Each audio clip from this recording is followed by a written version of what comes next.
نبی پاک صلی اللہ علیہ وسلم گزر رہے تھے، صحیح بخاری میں موجود ہے، آپ کی اہلیہ حضرت صفیہ رضی اللہ تعالیٰ عنہ آپ کے ساتھ تھیں، رات کا وقت تھا، حضور گزر رہے تھے تو صحابہ کچھ کھڑے تھے، تو حضور نے ایک کو بلا کے کہا کہ یہ میری بیوی ہیں، صفیہ ہیں۔ عرض کرنے لگے حضور مجھے میری ماں روئے، میں کوئی آپ کے بارے میں بدگمانی کرتا؟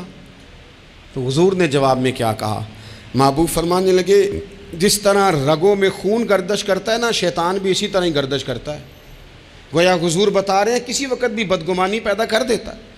میں تمہیں بتا رہا ہوں کہ اپنی اہلیہ کے ساتھ جا رہا ہوں، میری بیوی ہے، کوشش کریں کہ آپ اس جگہ سے بچیں جہاں باتیں ہو رہی ہوں۔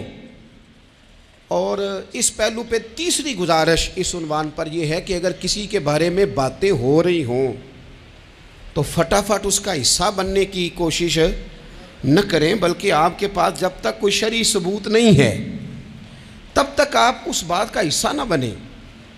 ہمارے ہاں بات ہو رہی ہوتی ہے تو دو چار بندے دوڑ کے نا اپنا بھی حصہ ڈالتے ہیں، بلکہ میں بڑی ذمہ داری سے یہ بات عرض کروں گا، بات لمبی ہوتی تب ہے جب کوئی بندہ درمیان میں کہہ دیتا ہے نا نہیں تجھے تو تھوڑا پتہ ہے، تھوڑا میں بھی کرتا ہوں۔ وہ کئی دفعہ وعدہ معاف گواہ بن جاتا ہے، جا کے دوسروں کو خبر کرتا ہے اس نے یہ کہا ہے، حالانکہ بندہ اس سے پوچھے کہ اگر انہوں نے کہا تھا تو اتنا سجن تھا تو وہاں جواب دے کے کیوں نہیں آیا؟ تجھے چاہیے تھا وہیں جواب دیتا، وہیں جا کے جواب دے دیتا۔ ایک بزرگ کی خدمت میں ایک دفعہ حاضر تھا، ایک بڑے عالم تھے، تو ان کے پاس آ کے ایک شخص نے کہا کہ فلاں آدمی آپ کے بارے میں یہ بات کر رہا تھا، تو وہ ہنس پڑے، فرمانے لگے پھر آپ کہاں تھے؟ کہنے لگے میں وہیں تھا۔ فرمانے لگے میرا اور آپ کا رشتہ کس طرح کا ہے؟ کہنے لگا جی میں تو شاگرد ہوں، ارادت مند ہوں۔ تو فرمانے لگے پھر آپ میرے پاس سوال لے کے آ گئے ہیں، آپ نے وہاں جواب کوئی نہیں دیا۔ فرمانے لگے اب تو میرے سامنے بیٹھ، پہلے اس سوال کا جواب میں تجھے دوں، پہلے تجھے قائل کروں۔ اگر تو قائل ہوتا نا تو پھر تو یہ بات لے کے میرے پاس نہ آتا، پھر تو وہاں تو کلیئر کر آتا، تیرے اندر کجی ہے، تو بات کا حصہ بنا ہے، اور میرے نزدیک اس سے بڑا تو مجرم ہے کہ تو نے بات کو سنا ہے۔ وہ تو کوئی ہے، اور تو اپنا تھا، تو نے اپنا ہو کے یہ باتیں سنی، تو نے ہاں کی، تو وہاں بیٹھا رہا، تو اپنا تھا۔ اور حضور نے فرمایا محبت تو بندے کو اندھا بہرا اور گونگا کر دیتی ہے، جو کسے دا عاشق ہوئے ہوتے گالو سے دی کرد ہے، 100 مکر بہانے کر کے او دے ہی مرنے مرد ہے۔ تو نے سن کیسے لی؟ تیرے کانوں نے گوارا کیا؟ پہلے تو مطمئن ہو نا، تو اگر مطمئن ہوتا تو بات آگے وہیں جواب دے کے آتا۔ جب تو ہی غیر مطمئن ہے تو میں کسی اور کو کیا جواب دوں؟ تو مدد کریں اپنے بھائی کی اس معاملے میں کہ اگر آپ کلیئر ہیں تو پھر آپ اسے وہیں کلیئر کریں، کہیں یار میری بات سن، یہاں تک تو بات ٹھیک ہے، اس بات کا میں گواہ ہوں، یہ ہو سکتی نہیں۔ اور نبی پاک کا یہ طریقہ ہے، مسند امام احمد بن حنبل میں حدیث موجود ہے، حضرت عبداللہ ابن مسعود رضی اللہ تعالیٰ عنہ، کمال آدمی حضرت عبداللہ ابن مسعود، حضور نے فرمایا عبداللہ ابن مسعود سے قرآن سیکھا کرو، یہ اسی طرح پڑھتے ہیں جس طرح میرے اوپر نازل ہوا تھا۔ حضرت عبداللہ ابن مسعود کو نبی پاک علیہ السلام نے فرمایا درخت پہ چڑھ کے ذرا میرے لیے مسواک تو اتار دو۔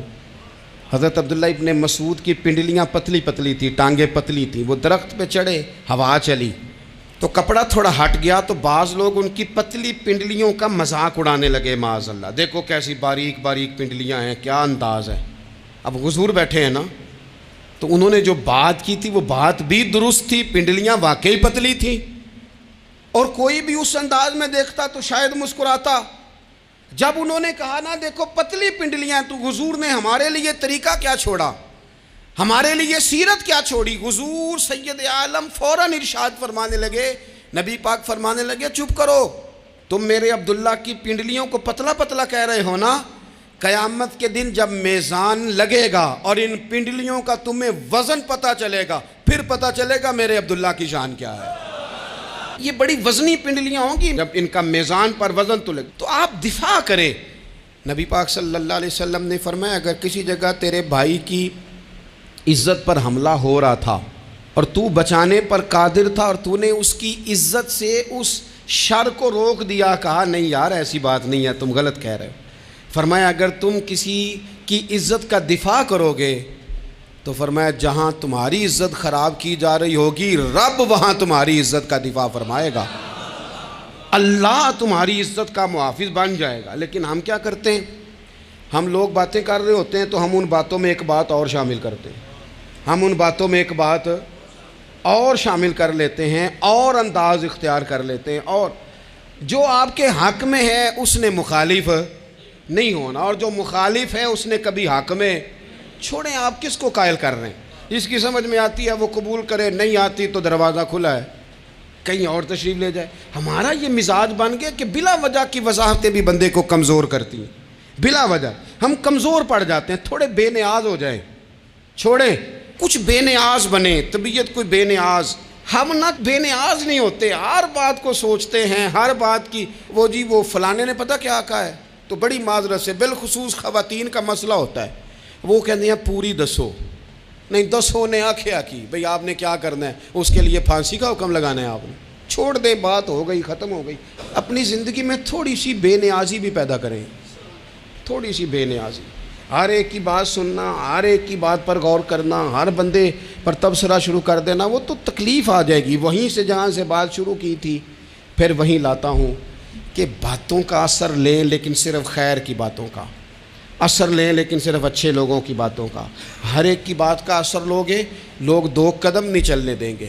اور دوسرا، میں آپ کو بڑی ذمہ داری سے عرض کرتا ہوں، ہم ویژن والے لوگ ہیں، ہماری 1400 سال کی تاریخ ہے، ہم ویژن والے لوگ ہیں۔ یہ نہیں ہے کہ ادھر ایک بندہ آیا تو تھوڑی سی ہم اس کے پیچھے چلے جائیں گے، پھر کل ایک اور آئے گا تو تھوڑا سا اس کے پیچھے چلے جائیں گے۔ یہ تو وہ لوگ ہوتے ہیں جن کے پیچھے بنیاد نہیں ہوتی، اور جن کی پوری بنیادیں ہونا۔ وقت زیادہ ہو گیا، ورنہ میں آپ کو اپنی سند پڑھ کے بتاتا کہ ہماری سند امام بخاری تک کیسے جاتی ہے اور امام بخاری کی رسول پاک تک کیسے جاتی ہے۔ یہ تو ایک تسلسل ہے۔ تو اس لیے بڑی جلدی آزمائش کا شکار نہ ہوا کریں۔ باتیں کس لیے ہیں؟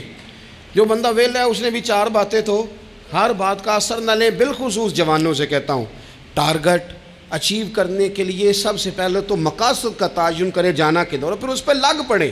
باتیں ہوتی رہیں گی لیکن باتوں کو پشت پہ سوار نہیں کرنا، باتوں کو پاؤں کے نیچے رکھنا ہے، قد اونچا ہو جائے گا، قد اونچا ہو جائے گا۔ پشت پہ سوار کرو گے تو گردن ٹیڑھی کر دیں گے۔ آپ بس بڑھتے جائیں۔ گھوڑا جب دوڑتا ہے نا، دوڑتا ہے تو اس کے پیروں کو جھاڑیاں لگتی ہیں، لیکن اگر دوڑتا رہے تو کوئی جھاڑی کہیں رہ جاتی ہے، کوئی کہیں رہ جاتی ہے۔ باقی مخلوق کرتی ہے باتیں، وہ کرتی رہے گی۔ آپ آگے بڑھیں، سفر کرتے رہیں۔ سفر بہت سارے باتیں کرنے والے وہیں رہ جاتے ہیں اور کام کرنے والے کہیں کے کہیں پہنچ جاتے ہیں۔ باتیں کرنے والوں میں سے نہ ہوں، کام کرنے والوں میں سے ہوں۔ اللہ توفیق عطا فرمائے۔ آخر دعوانا ان الحمد للہ رب العالمین۔